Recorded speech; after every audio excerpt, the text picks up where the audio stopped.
What's going on, everybody? Welcome back to the channel. Thank you so much for watching and supporting. I've got an interesting video for you guys today. Uber is facing yet another lawsuit.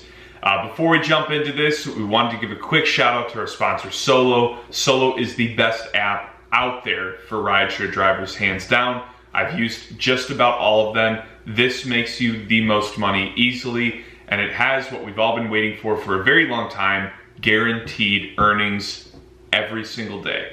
The guarantees are based on the city you drive in and the amount of hours you're gonna drive, but still, knowing you have that safety net each day is a really, really good feeling. So anyways, check that out, guys. There's a link in the description below and you'll get $15 just for signing up. Alrighty. So Uber's always under lawsuits. There's internal ones, there's ones against drivers, there's ones for disabilities, discrimination, racism. I mean, the list goes on. And let's be honest, guys, they've always been a shady company, and we've all known that. But let's also be honest, most major companies are. But there are some things that I do think a lot of times are just out of a company's control. And in this suit, I don't know what they would really do. But let's dive into it. So, Uber is facing a lawsuit from a firm representing women who claim they were assaulted by drivers who used the ride-hailing platform. The complaint filed claims that women passengers in multiple states were kidnapped, assaulted, battered, falsely imprisoned, stalked, harassed, or otherwise attacked by their drivers. Now, I don't doubt that at all, because we all know there's a lot of absolute weirdos that sign up to drive, and it's unfortunate, but the thing is, we don't live in a utopia, you know, and so I don't know how. It's not that Checker is this like extreme background checking platform. I'm sure they could do a little bit better, but it's not like they're letting a bunch of people with felonies drive Uber. There's a lot of weirdos that stay under the radar, and for them, here's their chance to crawl out of the shadows and do some weird stuff. How do you stop that, though? Especially when you're a platform that uses independent contractors. The case was filed by attorneys with the Slater Shulman firm in San Francisco County Superior Court. The law firm said it has about 550 clients with claims against the company, and at least 150 more are being actively investigated. The law firm said in a press release, as early as 2014, Uber became aware that its drivers were sexually assaulting female passengers. Nevertheless, in the 8 years since, sexual predators driving for Uber have continued to attack passengers, including the plaintiffs whose claims were alleged in today's actions. After the publication of the story, an Uber spokesperson sent the following statement. Sexual assault is a horrific crime, and we take every single report seriously by sending it to our outsourced call center in India.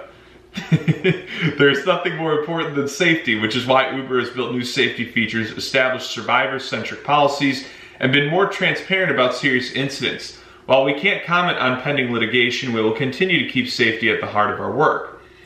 While the firm claims to be representing at least 550 women with cases, the law firm has only filed 12 to date.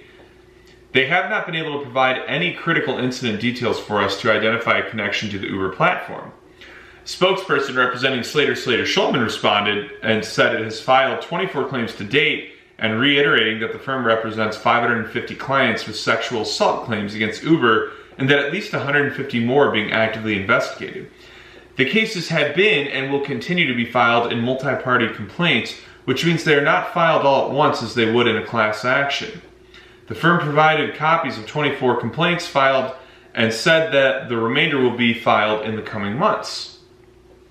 The cases have been and will continue to be filed in multi-party complaints, which means they are not filed all at once as they would in a class action, the Slater Shulman spokesperson said. Geez, that's a tongue twister. Slater Shulman spokesperson said. The filing comes nearly 2 weeks after the ride-hailing giant released its second safety report. Uber said it received 3,824 reports of the 5 most severe categories of sexual assault in 2019 and 2020, ranging from non-consensual kissing of a non-sexual body part to non-consensual sexual... Okay, I'm not even going to say those words. I think you guys get where it's going. Wow. Company said reported sexual assaults decreased by 38% from its initial report, which covered 2017 to 2018. It's unclear if there was an impact from the pandemic, which dramatically reduced the number of riders. While the company has acknowledged the crisis of sexual assault in recent years, its actual response has been slow and inadequate with horrific consequences. Now that I would agree with, because we all know Uber is not good at responding to or addressing these things.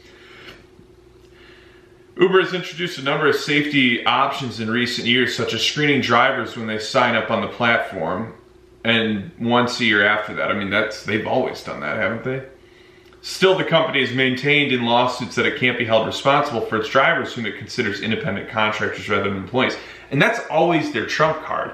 And it's tough because it's gonna make for more horrific things to happen, which sucks. But most of us probably wouldn't drive for them if it wasn't, an independent contractor platform.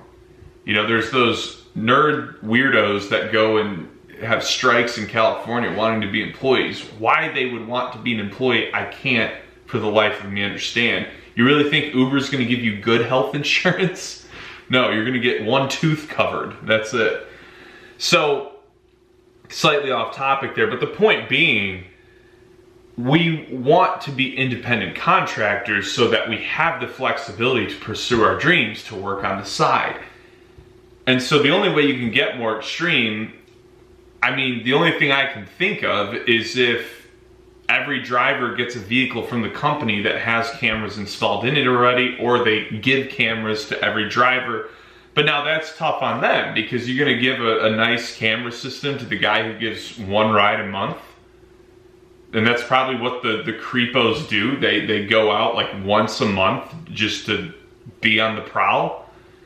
So it's like there really is no good answer. But the one thing I will agree with them on, like I said, is that Uber does not do a good job of responding to these things or addressing these things.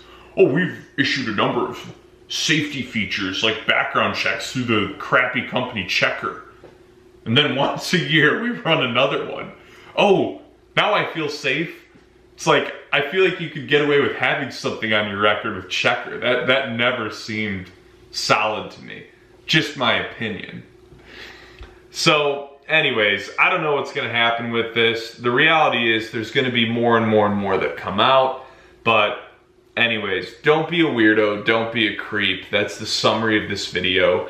Hope you guys enjoyed it. Please like, share, comment, subscribe. Check out Solo to make some more money while you're out there. And I will talk to you guys soon.